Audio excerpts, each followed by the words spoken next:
Okay, well, I'm not exactly sure how this is going to go, but cheers from sunny Grand Cayman Islands, all. And I'm guessing most of you will not see this because it is being turned in after the deadline, because just getting Wi-Fi service to get it to you is a little bit precarious.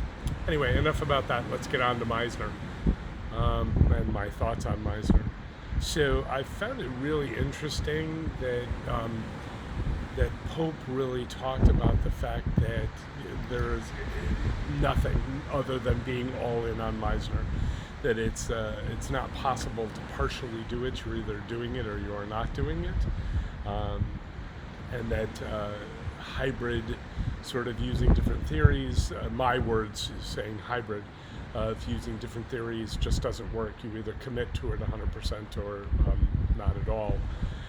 But then also saying that, as people teach Meisner, they are teaching Meisner with their own sort of spin on it. That it's their version of Meisner, which I would then argue is, well, are we really getting Meisner exactly the way Meisner is? Theoretically, I guess not. I have to say that, once again, referring back to my training, not as an actor, but just in theater, at the high school level, etc., and what I'm going to be doing at the high school level, it has been hybrids. We were getting partial Meisner. We weren't getting, Stanislavski's actor prepares. We were getting all of this. So I'm not sure I 100% believe what Pope is saying, that you can't have hybrids. But I certainly realize now that Meisner was the core. Stanislavski and Meisner were the core of what I was taught, but mostly probably Meisner, but not, interestingly enough, in the repetition thing.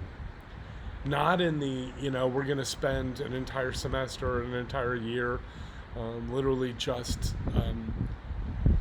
noticing somebody about a scene partner and giving a one-line statement about that scene, that thing you noticed in your partner, and then repeating it. And then the more important part, obviously, of the exercise is that the other actor is then responding to, but not acting, simply responding truthfully, in a way that the emotion then rises from the response to what the first actor has said, and that any emotion that comes out of it is a reactionary or a reaction to the way that the words came out from the partner and what the observation was.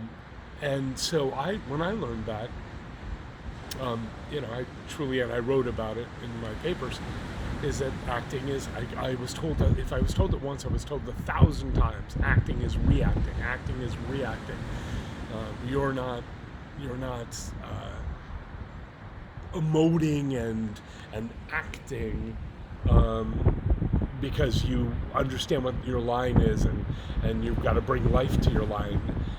But rather, no, you needed to respond to what was the dialogue that was said to you, so that your response is the way you would respond in life. Somebody talks to you and you listen to what they say, and then you have a reaction to what they have said. So acting becomes reacting. And I understand completely now that that's what Meisner was forcing on the actors, which was everything is reacting. I also found it fascinating in the chapters and the reading that they gave the example, Pope gave the examples of Biff and Hap in Death of a Salesman, and how, as the two boys are grappling with their own demons, as it were, as to what the impact of having Willie as their father and the lifestyle they were living because of Willie's mania, for lack of better ways to say it, was having sort of these long-term life problems for both Biff and Hap in the way they've been brought up, in the way that they're dealing with the world. And I loved the sort of the juxtaposition that she took as she was describing it, saying that in fact, if Biff is, or Hap, it doesn't matter, either way, is deeply involved in trying to understand and help the partner in the way that they are responding in the conversation, then it's automatically going to change the dynamic of that dialogue in a way that their own character will be revealed through their responses to that scene partner, in this case, to one brother to the other brother. That if they make it more about the other brother and not about themselves at all, so they're not trying to portray a character, that their character is coming out in the way that they're handling their responses to the scene partner. I'm pretty sure I knew all of this in concept, but there was some clarity for me reading it in these chapters, that it wasn't just a catchphrase of acting is reacting, that I learned a million times. Pope talks about it, and Meisner's version is doing. That you're responding to the actions and the words of others, as opposed to acting your part out to reveal yourself to the audience. You reveal through your actions, right? Who we are comes out whether we want it to or not in real life. Therefore, it's how many times have we heard the cliche, show me. Don't tell me what you're going to do. Show me what you're going to do. Your actions matter. Not that the words don't matter, they do, but those words need to be followed by actions, and therefore, the Meisner video we watched, he was looking more for, at that point, I think, for the physical response, just the subtleties of the listening and then repeating, that really are the core of Meisner's standpoint. I'm going to wrap up on this by saying I'm not 100% sure that I agree with Pope that it's all in or nothing on Meisner. I think that there's an awful lot that can be taken from Meisner, and also Stanislavski and Adler and the whole gang. I think you really can, but I'm coming to the conclusion, for me as a director, that I think I need to focus more time on the same thing that was focused on when I was in high school by one of my mentors, which is that acting is reacting. Listen to what your partner is saying, and as if you're hearing it for the very first time, and then figure out how you're going to respond to that in terms of what the dialogue says, obviously, and what your character would physically and verbally respond.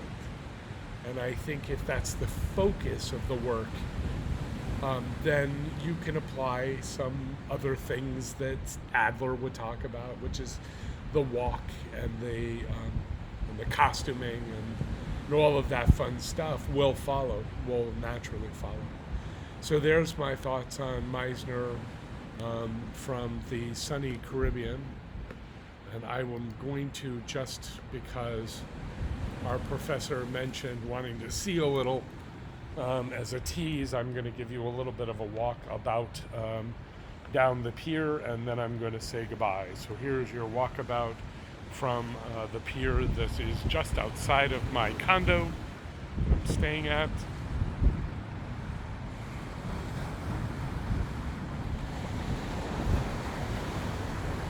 There's actually a really cool blowhole down here, which you will see. Not sure you can even hear me anymore.